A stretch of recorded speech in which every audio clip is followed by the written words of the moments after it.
Okay, we're going to do a short review, very quick review on what we call root and writer. We covered that last night briefly, but I want to look at it quickly again. So have your notes in front of you, page 1B. So using a tree with roots.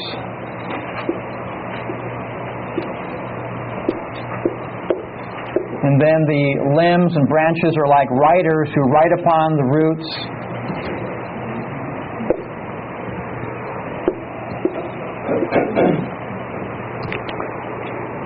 So roots and writers.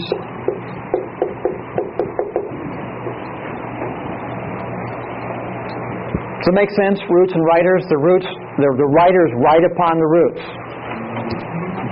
Okay. Now this is how things should be. The writers, the limbs, the branches, the leaves, the twigs, all the different views should all be in harmonious connection to the roots. The roots should really be supporting them, and they supported by the roots, like a tree. If you had a tree like this, where this didn't match that, that'd be nonsensical. But people's worldviews are sometimes nonsensical because what they have as their belief A, B, C, D, E, doesn't fit their acclaimed root. They might say they're a Christian. They might say, well, I'm a Bible-believing Christian, but they might have views that come from Hinduism, and they don't know it. So it doesn't really fit. So it's an illegitimate writer. They have stolen from another tree root, and they put it in their collection of beliefs, but it doesn't really rest upon the Bible. See what I mean? So we want to make sure people know, and us first, our church first, that our people are on the same page with the Scripture, that our beliefs, A through Z, are really connected to the root of Scripture, and so forth. So, look at your notes. Look at an example here. Number 2, this subpoint, legitimate writing versus illegitimate borrowing, or stealing. A distinction must be made between appropriate, logical, legitimate writers of a particular worldview, root, versus inappropriate, illogical, illegitimate borrowing. Legitimate writing equals drawing conclusions that easily harmonize with a particular worldview root. Example, if a personal creator is involved, so here's a root. Personal creator, Yahweh, the creator God. A personal creator is a root, let's say. It is logical and compatible. There's that C, compatible. And logical means consistent, coherent. That a similar personal creature would result. It's not a stretch to imagine that you could have personal creatures as a result of that root. If the creator is a person, if he created something, being a personal creator, he could have creatures who are personal. That fits, doesn't it? That's not a stretch to imagine that could happen. We think that has happened. But, for example, here is the naturalistic evolutionary root. Mindless, impersonal naturalism.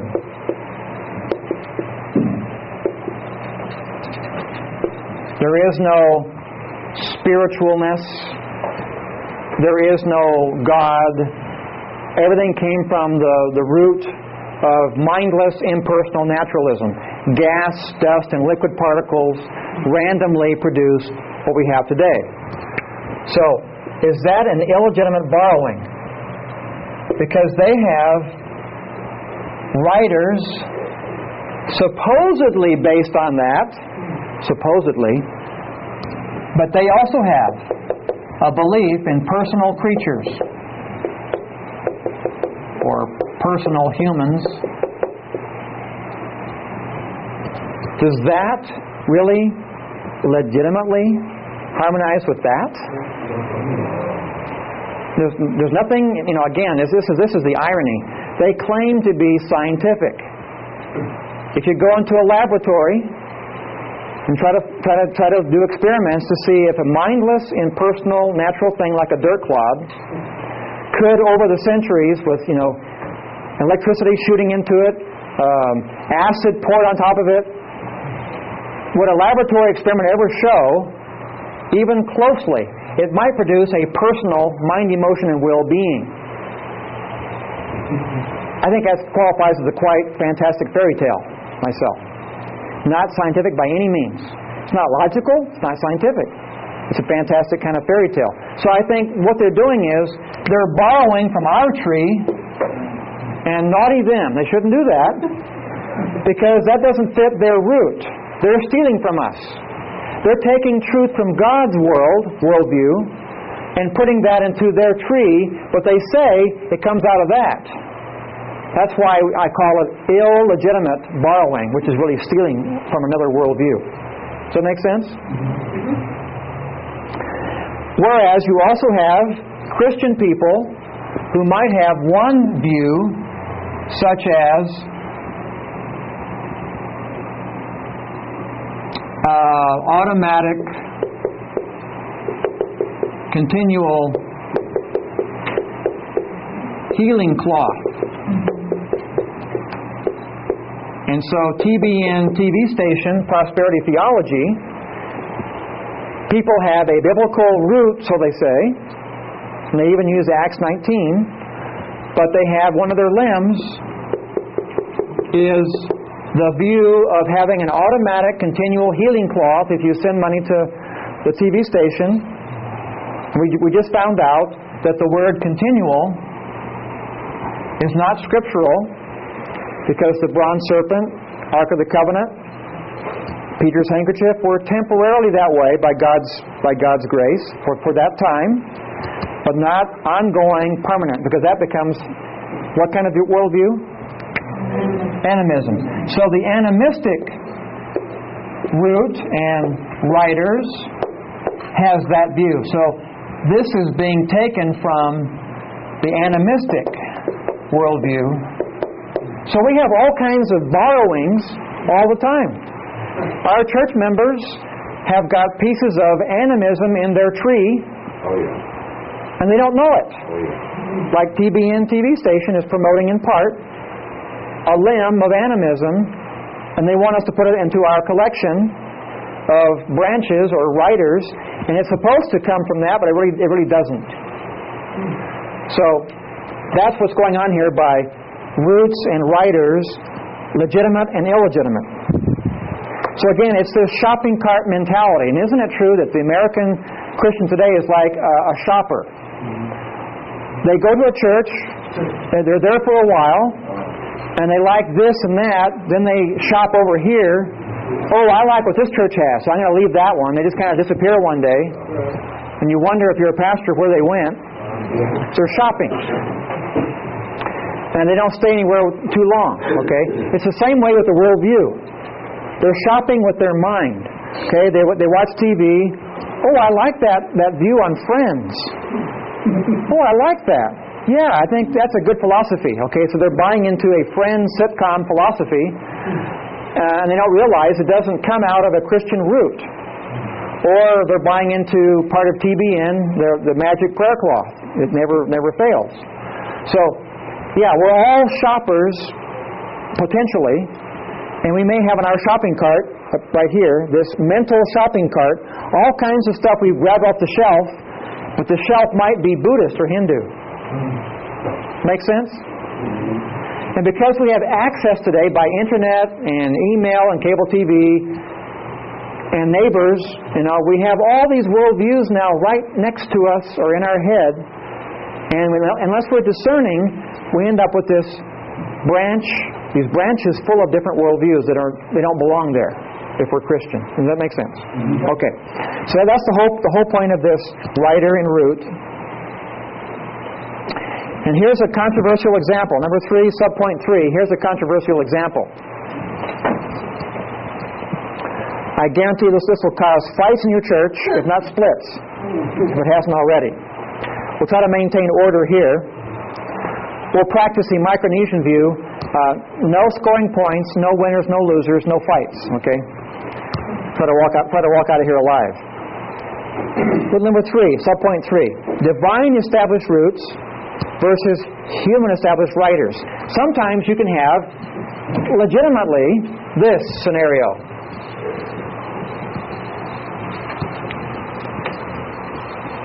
Are we all clear on this so far, what we just covered? Is that clear? Okay.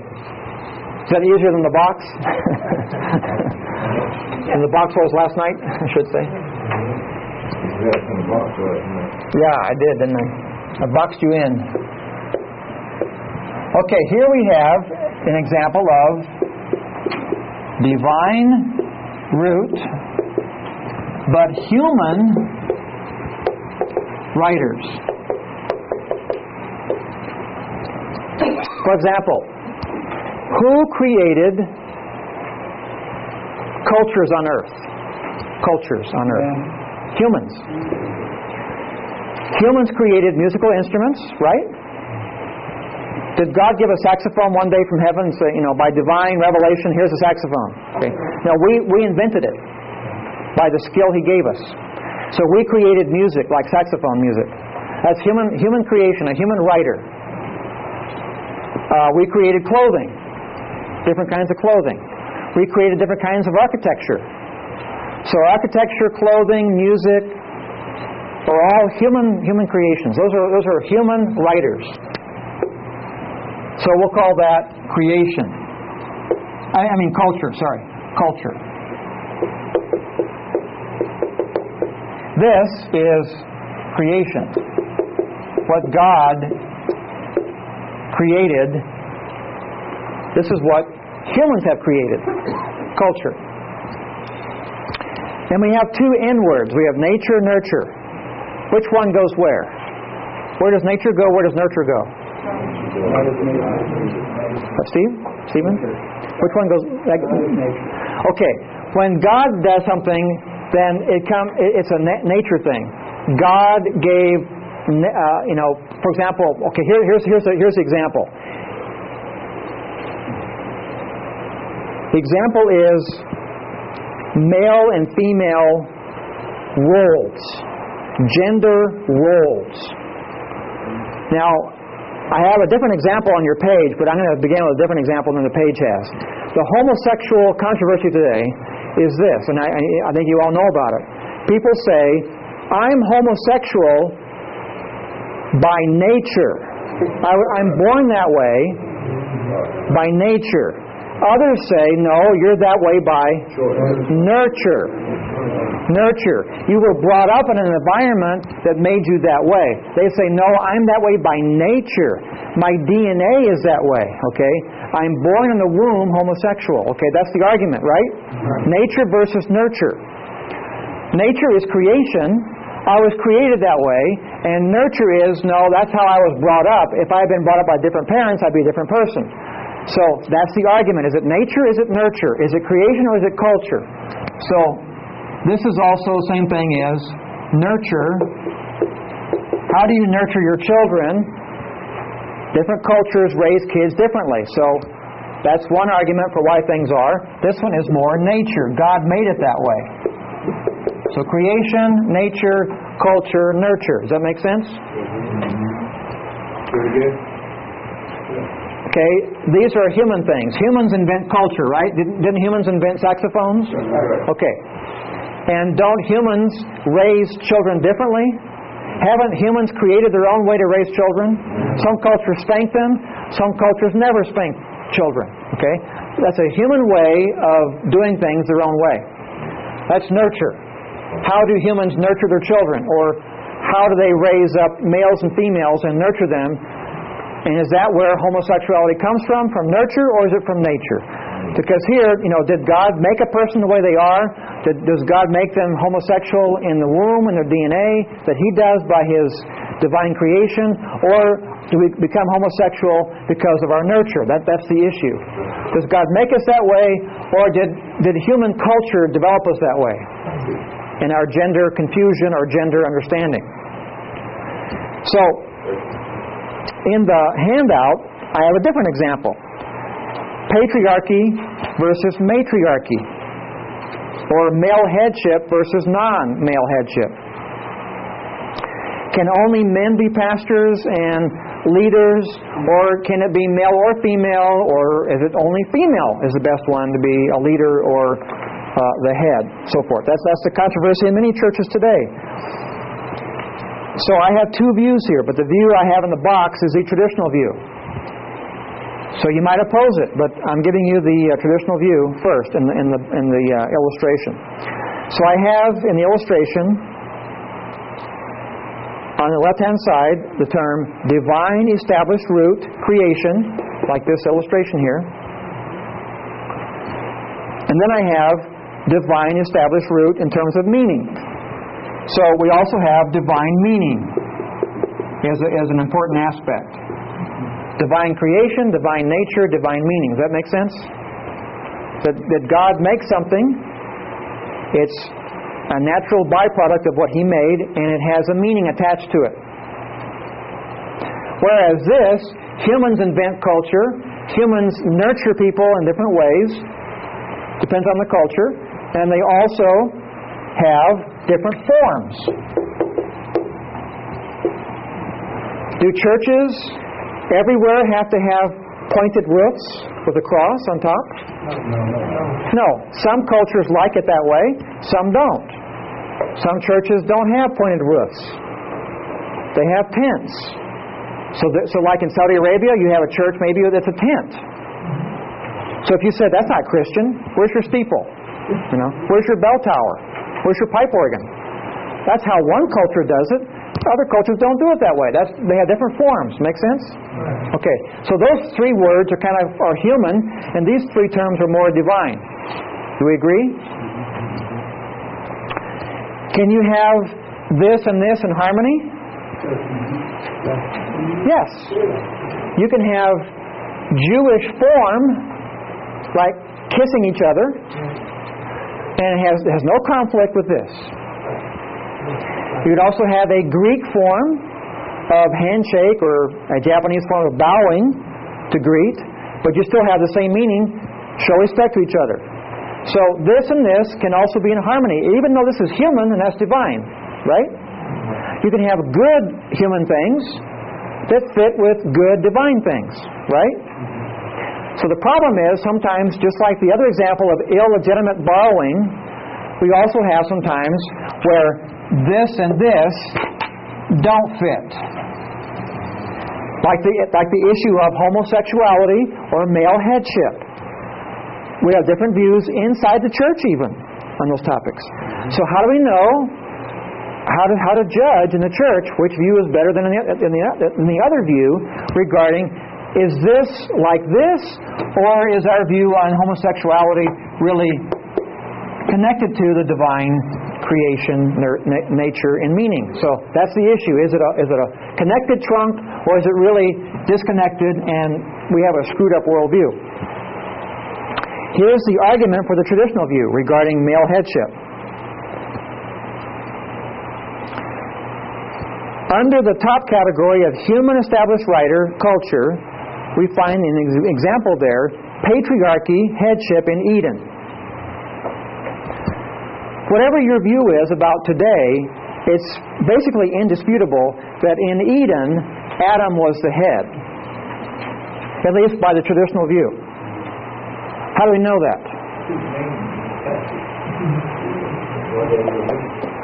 What did Adam do in regard to his wife that shows headship?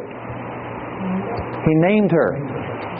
And in Jewish culture today, they have the same view as in Eden, that if a person names someone, the namer is ahead of the one they name, has authority over the one they name. So, even though it sounds kind of crude, but the example, when you name your pet, now I'm not saying women are pets, okay, don't misunderstand me. And they didn't mean that either in the Bible. But to illustrate, when you name your pet, the namer has authority over the named. Okay, so I'm not saying women are animals by no means. Never say that. But to illustrate the concept that when Adam named his wife, in the traditional view, that shows he's the head or has authority, but in a respectful way of naming her, because she's also from his side. Okay, they're partners. She's not a doormat. They're partners. But he did name her. So the traditional view says that shows patriarchy headship as the human established writer. Now the question is, does that match what God intended? Did God create women, and is it in their nature to be under male headship? Is that the meaning of female, to be under male headship? And is that the meaning of male, to be a head? Is that a meaning, or is it really up for grabs and a culture can do what they want? Matriarchy, patriarchy, it's irrelevant. It's all relative. Is that what it is? Or does this product in Eden really come from what God intended? That all cultures ideally should be patriarchal. Is that what's going on? Or can cultures be whatever they choose to be? Matriarchy or patriarchy or some other thing? That's the controversy. And this is a very hot topic today. We're not going to settle it now. But I just want you to see what's going on here. And it has to do with this topic of writers and root and which one is which. Which part is legitimate, which part is illegitimate, which part is human, which part is divine. Could you also say that our tendency to patriarchal order could also be a human writer based on our interpretation? It could be that the non-traditional view says that it's all a matter of perspective and there's no right way. God allows matriarchy if you choose that is your approach. So patriarchy is not the divine intention for all or ideal. Others say, no, Eden is the pattern that we should follow ideally, and it's not subjective. So, for instance, your interpretation of Eden. Not that I'm okay. But for instance, I've heard interpretation saying that man ruling over woman is part of the curse. Right. And therefore, when we were released from the curse, as part of the kingdom, there'd be the male. Right. This is very much a question of interpretation. Right. That some say that the ruling is a curse, not pre-curse. Yeah. Okay. Yeah, I could go on, but we'll have this actually in theology class. If I teach theology to you in the future, I'll cover that, but in more detail. Now, regarding the meaning part, where it says divine established root meaning, look at the part there on the chart. If it's true that God by meaning, or God's meaning for male is head, then how is it shown in human form? One form in the traditional view is male headship is shown by the symbol of naming someone, or being uncovered, or having a staff or a rod. Like in Israel, women did not have a staff or a rod. That was a male symbol of authority. And men did not have their head covered, but women did, as a symbol of being under the male headship. Is that, again, relative, or is it ideal? Is that what God means for all cultures ideally, or is it really a relative thing? That's the issue. Which one is meaning, which one is form, which one is divine, which one is human? So that's the issue. And we're not going to solve it, we're going to move on, but that's how you would have to look at this by analyzing it this way. And that's what it means using roots and writers in a different way than earlier. Now you have this element of sometimes a legitimate human writer and a divine root that's in harmony or disharmony. It depends on your perspective. So, okay, let's move on to our break. Before we have our big break,